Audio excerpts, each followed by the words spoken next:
I was looking for a simple way of adding power lines or some swinging ropes into the backdrop of my scene in Unity, and I created this little script that allows you to create power lines between 2 points. That's the wire start, the wire end.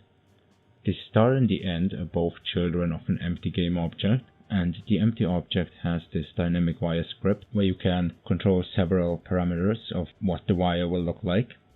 In this case it's 16 segments. 6 of these segments in the center are animated. As you can see, they swing around a bit. For this example, the animation is a little bit exaggerated, so they swing around quite a bit and in different directions, just so that it's more visible, but you could just tone it down if you don't want it to be that extreme. And all these animations, they're handled by Unity. Each and every single segment here has a rigid body attached to it, and the only thing that the script does, it applies force to how many every segments you have selected here. So in this case it's 6. So it applies a force to 6 of these segments, more or less randomly, not completely. Like as you can see for this one, for example, it swings to the left, it swings to the right, it stays there for a little bit before it swings back. So if you take a look at the script, you can see that the segments are generated in this start method. So they are just generated whenever the object's created, and there is no update. Instead, there is a coroutine that starts after a certain delay, which allows the wire segments to fall down a bit, because the segments, they are generated in a straight line on the forward axis of between the start and the end point. So if we just take a look at that, if we pause that, you can see that in the beginning they're completely straight, and if we just go a few frames ahead, you see how they fall down a bit, so they're affected by the gravity, and this is the delay between the generation of them and before this animation starts. Because I added a constant force to all of the segments, it pushes them up. Otherwise the wire would be too saggy. I can actually show you that as well. If we just get rid of the constant force, it will just fall down to the ground because the gravity is just too much. See, it's much more saggy compared to the others. The animation still works, so it just doesn't look good. It wouldn't look like this in reality unless there's something wrong with it. And besides that, there's this little demo where you can look around with a camera. It's a very simple method, but it still achieves a realistic look, or at least a believable look, as long as you're not too close. And I will also quickly go over the code here. First of all, I calculate the distance between the start and the end. Then I calculate how long each segment is.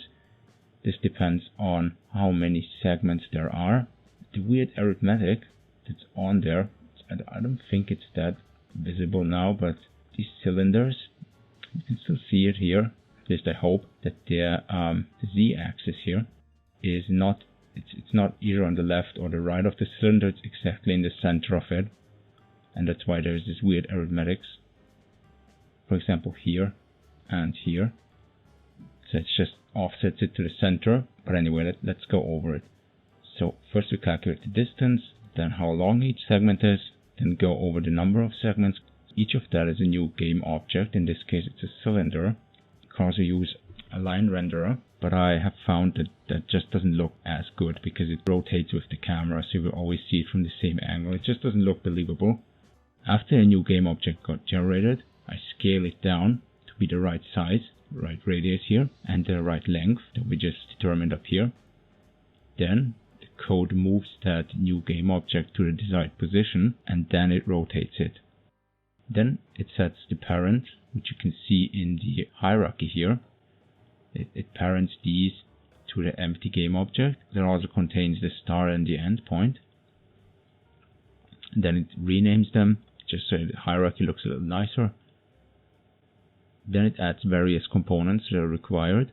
For example, the rigid body is required by the hinge joint, but also by the physics, otherwise the animation wouldn't be possible. Add a dynamic wire segment script and the constant force that I mentioned earlier, and also a joint spring to control the springiness and the dampening of this connection here. Then it just sets various settings that you can also change with these parameters. Then the script connects the segments appropriately. So it always connects one segment to the previous one, except for the first one. The first one is connected to the start.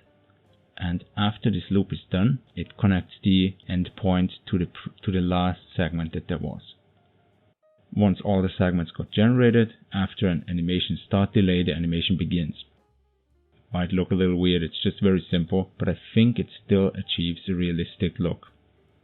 At least a convincing look. As you can see, it just swings to the left, then it stays there for a little while, swings back. But again, it's exaggerated for this example. Yeah, this code omits the arrow handling. For example, if you input a number of animated segments that's larger than the number of segments itself, there will be an error. But anyway, if the direction is forwards, it obviously just adds this force here. And if this current force exceeds the max force, it reverses the direction after a little bit of a delay. So, you know, that the wire doesn't just immediately swing back, it stays a little bit on the right or the left. And then the same thing for the backwards direction. And after it calculated that, for all the animated segments, the number of animated segments just applies that force to the rigid body, and then it waits before it repeats this coroutine.